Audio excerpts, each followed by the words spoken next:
Suasana lapangan tembak Polres Indramayu memanas saat tersangka Alfian Maulana Sinaga, 23, digiring menuju mobil tahanan usai rekonstruksi pembunuhan Putri Apriani, Jumat, 12 September 2025.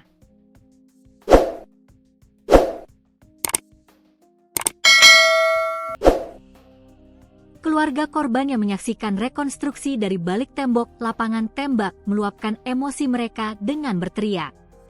"Pembunuh maka mukanya, hei pembunuh!" teriak mereka sembari memanjat tembok lapangan tembak.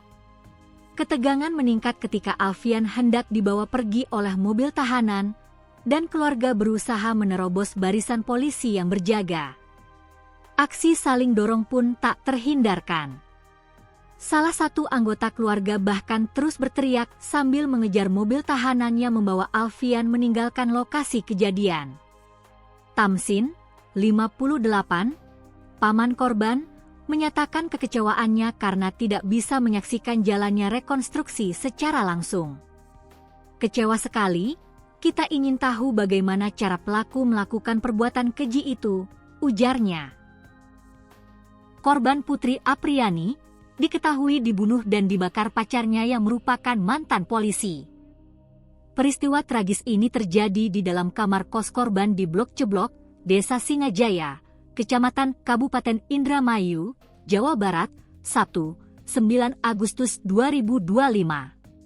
Setelah melakukan pembunuhan, Alfian melarikan diri dan akhirnya ditangkap di wilayah Kabupaten Dompu, Nusa Tenggara Barat, NTB, Sabtu, 23 Agustus 2025. Rekonstruksi yang berlangsung hari ini memperagakan 24 adegan dari rentetan kejadian tersebut. Pihak Kejaksaan Negeri Indramayu juga hadir untuk menyaksikan proses rekonstruksi. Meskipun wajah Alfian tampak memelas saat memperagakan cara menghabisi nyawa korban dan membakar pacarnya, ia tetap lancar dalam memperagakan tindakan kejamnya, seakan masih mengingat jelas detail kejadian tersebut.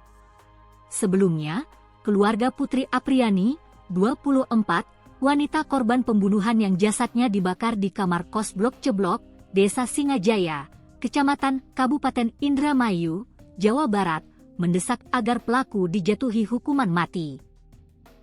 Kuasa hukum keluarga, Tony RM, menegaskan perbuatan Alfian Maulana Sinaga, 23, kekasih sekaligus pelaku pembunuhan, sudah sangat biadab.